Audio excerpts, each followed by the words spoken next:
గద్దరన్న గురించి ఎందుకంటే ఇంత సుదీర్ఘంగా మాట్లాడిన తర్వాత నేను ప్రత్యేకంగా చెప్పేది ఏముండదు. ఎందుకంటే ఆయన మార్గంలో ఆయన అడుగుజాడల్లో వచ్చిన వాళ్ళమని అనుకునే ఖాయం చేసుకుంటూ అట్లాంటి పరిస్థితి ఉంటుంది. బి నరసింహరావు గారితో గద్దరన్న వస్తే మేము ఎక్కువ మాట్లాడి గద్దరన్న గురించి చెప్పడం అయితే ఈ గద్దరన్న పరంపర అనేది పాలకురుకు సోమనాథి పద్య సాహిత్యం నుంచి మొదలుకొని కైవార నారాయణ తాత మొదలుకొని వేపురణమదాస్ మొదలుకొని యక్షగాన సాహిత్యం 4 లక్షల కాపీలు అల్లిరాని ప్రతులు అమ్ముడపోయిన తెలంగాణ నేలలోని తెలివిరాల భాగయ్య పూర్వస్ఫూర్తి ఒక పరంపరలో గద్దరన్న వచ్చినాడు. దాన్ని ప్రజానాట్యం అండి ఆటల వరుస బి నరసింహరావు గారు తెచ్చిన ఆ పద్ధతి నుంచి తర్వాత స్వతసిద్ధంగా తనలో ఉన్న సృజనానికి భావన కళాకారుడు ఇవన్నీ ఒక మాట మా కాదరు గారు యుద్ధనౌకరణ. కానీ ఆ పరంపరలో ఆయన ఏంటంటే ఆయన బేసికల్ కవి. ఆయన తల్లి కడుపు మీద పిల్ల గట్టి పట్టకు సౌండ్ తక్కువైనది. తల్లి కడుపు మీద పిల్ల వాకినట్టు సింతలేమీ లేక సింధులేసుకుంటా అల్లి పిల్లిగా వెరిగి నలసందతి గజ్జలకి అల్లి పిల్లిగా వెరిగి నలసందతిగో అలసందతిగా అల్లి పిల్లిగా వెరిగి నలసందతిగో అలసందతిగా కుసుమ పూలు నూరి పసుపు రాసుకొని కుసుమ పూలు నూరి పసుపు రాసుకొని పచ్చి ముత్తై అట్లా ఒక్కొక్క పోలిక ప్రకృతి కాళిదాసును కృష్ణదేవరాయలు చదువుకొని రాలే. మౌఖిక సాహిత్యంలోని ప్రజా వర్ణన నేపథ్యాన్ని కూడా గద్దరు పాటలు వస్తుంది. అది బహుశా బి నరసింహరావు గారికి బాగా తెలుసు మేము మాట్లాడదానికంటే. అయితే ఆయనను చూసి నేను ప్రభావితం అయినా. ఎందుకంటే నేను హాయిగా పద్యం రాసుకోవాలనుకుంటుంది. పద్యాలే రాస్తా, పద్యాలు కూడా వస్తున్నాయి ఇప్పుడు. అయితే రాష్ట్రాన్ని ఒక్కసారి గద్దరన్న పాట దేవైన పిల్లాడిని తర్వాత ఇప్పుడు ఉక్తలు ఎక్కువ ఒకటే ఆ విరసన సభలో రావిశాస్త్రి గారు రమణారెడ్డి గారు మహానుభావులందరూ పాట పాడవని ఇప్పుడు గద్దరన్న బయటకు వచ్చింటే వణుకుతూ నేను పాడలేను ఆయన ముందని. మంచిగా రాష్ట్రపతి అని ఏఎఫ్టీ నాయకుడు దానికి కావాల్సిందంతా చేస్తాం సిద్ధం చేసి పెట్టి మాయితో పుట్టినోన్ని మల్లె పువ్వులే చేసి మాయితో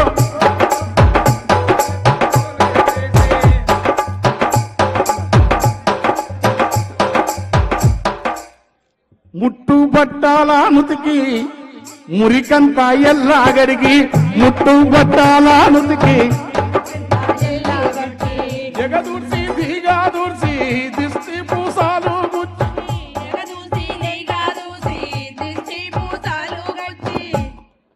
మంత్రసానులయ్యి మన తల్లులు సాకిరి చేస్తే పెరిగి పెద్దగై ప్రతిభ గల్ల మునగాళ్ళు అయిందని ఇంతలో తెత్తి సన్నటి మనిషిని అప్పుడు నేను ఎట్లేను ఇట్లా ఆడుతున్న ఆకాశంలో మామూలు కిక్కులేదు నాది. కిందికి వచ్చి ఎవర్రా వీడు ఏ ఊరు అనేది అన్నాడు. ఆయన చూస్తే భయం అసలు. గద్దరంటే అప్పుడు బాలెడ మనకు Paul Robeson Bob Dylan Billy జోయలు బాబ్ మాలిను వీడు ఎవడిది లేదు. తర్వాత ఇట్లా చదువుకొని ఆ నర్సింగ్ ఇట్లా ఇట్లా చదువుకొని మనకి ఎవడిది తెలియదు. కానీ ఆయన చూస్తే ఆయననేమో పాల్ రాప్సన్. ఆయన కంటే ముందున్న నాజరు పాటలోని దుఃఖాన్ని మేము ప్రజానాట్యంలో విన్నాం. అది ఆ నాజరు వారసత్వాన్ని కోస్తాంధ్ర ప్రాంతపు రేపల్లె ప్రాంతపు కల్చర్కు తెలంగాణ ప్రాంతానికి ఉన్న ఈ రెండింటి మధ్యలో తెలుగు నేల సృష్టించిన ప్రజానాట్య మండలి అరుణోదయ జననాట్య మండలి కానూరు తాత రామారావు గారు గద్దరన్న ఈ పరంపరకు సంబంధించిన వచ్చిన కవులకందరికీ ఆనాటి విప్లవ ప్రజా ఉద్యమాల యొక్క మహత్తరమైన పోరాట స్ఫూర్తి ఉండటం వల్ల కవులంతా లిబెట్టారు. గుర్తుపెట్టుకోండి. ఊరికే మేము పాటలు రాస్తేనే కాలే ఎన్ని పాటలు మాకంటే మా అందస్తులను చెప్తా. ఇప్పుడు మా ఇద్దరం సరిగ్గా గద్దరన్న సభలో చిన్న ఈరోజు ఇద్దరం కలిసి వచ్చి నివాళులు అర్పించినాం. జయగీతి కై మోగెరా తెలంగాణని. అలాంటి అందస్త్రీ కూడా చదువుకొని రాసి. కానీ ఎక్కడ ఈ ప్రాసంగికత ఉంది? వంగపండు గారికి, గద్దర్ గారికి, నాజర్ గారికి, కర్ణాటి లక్ష్మణ సార్కి, సలాది భాస్కర్రావు గారికి, పరంపర సుద్దాల హనుమంతు గారికి పరంపర పరంపర పరంపర నిరంతరదాయంగా సాగిపోయే ఒక వారసత్వం. అది అనేక రూపాల్లో మౌఖిక వారసత్వం వచ్చిన ప్రజా ఉద్యమం యొక్క మార్క్సిజం యొక్క శక్తి లేకపోతే గద్దర్ని ఈ లోకం మీద మామూలు గొప్ప అచ్యుత సత్తయ్య గారి మహాకళాకారుడు, మిద్దెరాములు మహాకళాకారుడు, మంచి పాటలు అద్భుతంగా సీతారామ శాస్త్రి రాస్తారు. సినిమా కొసరాజు గారు. గద్దరుకున్న గొప్పతనం ఏంటంటే మార్క్సిజాన్ని తన ప్రాపంచిక దృక్పథంగా స్వీకరించిన మూలాన తన దుఃఖాన్ని కాదు ఇతరుల మొత్తం పీడిత ప్రజల యొక్క అంటే మేము అప్పుడప్పుడు ఆవేశంతో మాటలు దొరుకుతాయి. మాకేందంటే అట్టడుగున్న ప్రజల నుంచే విముక్తి అని తెలుసు కనుక నాలాంటి అడుగు ఇవాళ నేను నిష్పక్షపాతం కూడా ఏదైనా ఉద్యమాలకు అంటే మా వచ్చిన సమూహం నుంచి కూడా బయటపడి వదిలే అది గద్దరన్న స్ఫూర్తి. అట్లా దానికి కారణం అంటే మార్క్సిజం ఇచ్చిన ప్రాపంచిక దృక్పథం. దానికి అలా అన్యాయం జరగకూడదని చివరి వరకు కొనుక్కొని హాస్పిటల్లో కూడా దానికి తప్పించినాడు. ఇవాళ ఎందుకంటే ఈ ఎంజాయ్మెంటు, ఈ కళలు, ఈ మేధావులు అస్సలు టైంలో పిసలు పంట కూర్చునే అంతే ఏముండదు. మన పరిస్థితులు, మన బతుకులు. కానీ గద్దరన్న ఈ జీవితం అంతా బతుకుతూ కూడా ఒక్కరొక్కరు ఒరిగిపోయి సుక్కలల్లా గలిసినారా,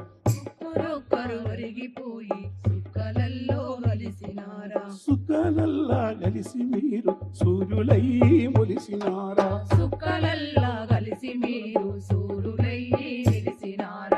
ఏ దిక్కు లేనొల్లాకు మా బిడ్డలు,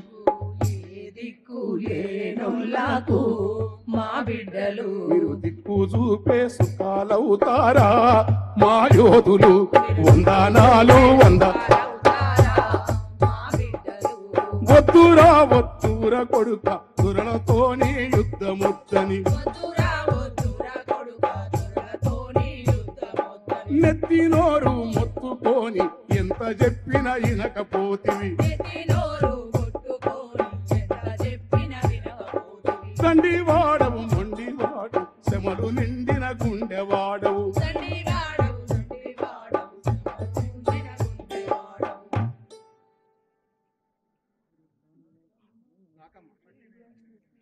ఎత్తిన ఎర్ర జెండను పట్టిన ఎర్ర జెండను ప్రాణముండగా వదులను.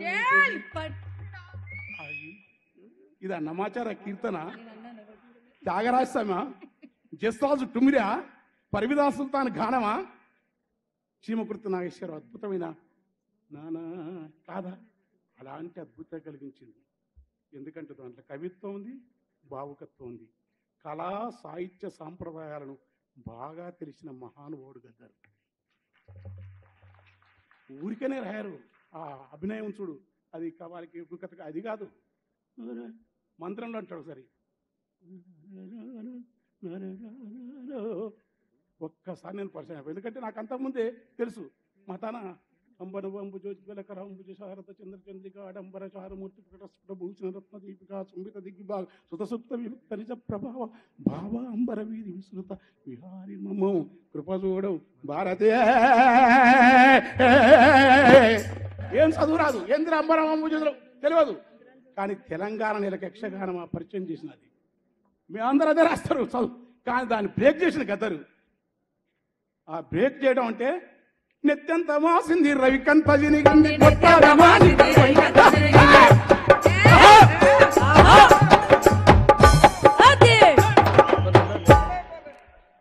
కుంచి పేలికలు కట్టి కుంచి పేలికలను సాహిత్య వస్తువు చేయాలని తెలిసిన ఏకైక మొదటి ప్రజాకవి గద్దరు నాజర్ సుద్దా.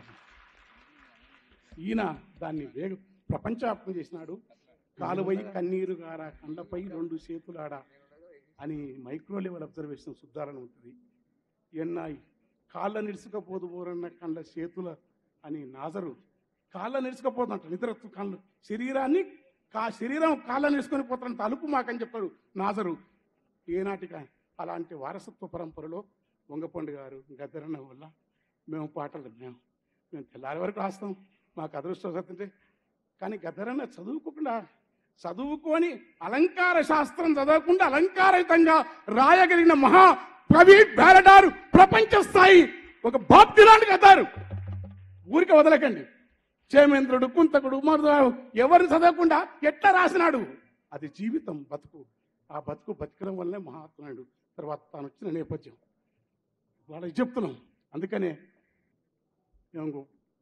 నాకు చెప్పినాడు, బిడ్డ ఈ పీడిత ప్రజలు అమాయకులు, మనకు ఆవేశం ఎక్కువ, సంతకం పెట్టరా నువ్వు.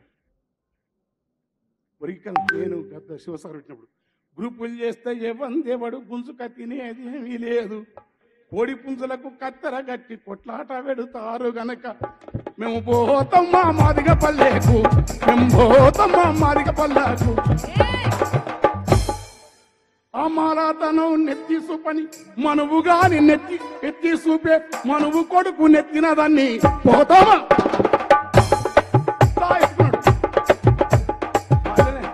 మల్లె వెంకట్రావుడికి ఈ అట్టడుగున్న సాకలే వీరన్న చెప్పిన ఈ లైన్ల నుంచి అయితే కులవాదం కూడా కాదు, అందుకే బుద్ధుని తీసుకున్నాడు. ఆ సమస్య వరకే కులవాదం. నా మాలానాయ, నా మాదిగానే, నా గట్టి, మనమంతా చెమట జీవులం, ఉత్పత్తి కులాలం. మనువు విభజించబడ్డ ఈ కుల వ్యవస్థను బద్దలు కొట్టి గొప్ప మహోన్నతమైన, అది ఎన్ని తప్పులున్నా ప్రపంచంలో సోషలిజమే అజాయం. ఉంటాయి మా వెళ్ళి ఉంటదిరా కమ్యూనిజం, ఉంటదిరా. త్యాగాల పయనించే పడవ కమ్యూనిజం, భోగాల నిరసించే విలువ కమ్యూనిజం, ప్రకృతిని శోధించే చొరవ కమ్యూనిజం, ప్రాణాల కెరవని తెగువ కమ్యూనిజం, గద్దరే కమ్యూనిజం. Thank you.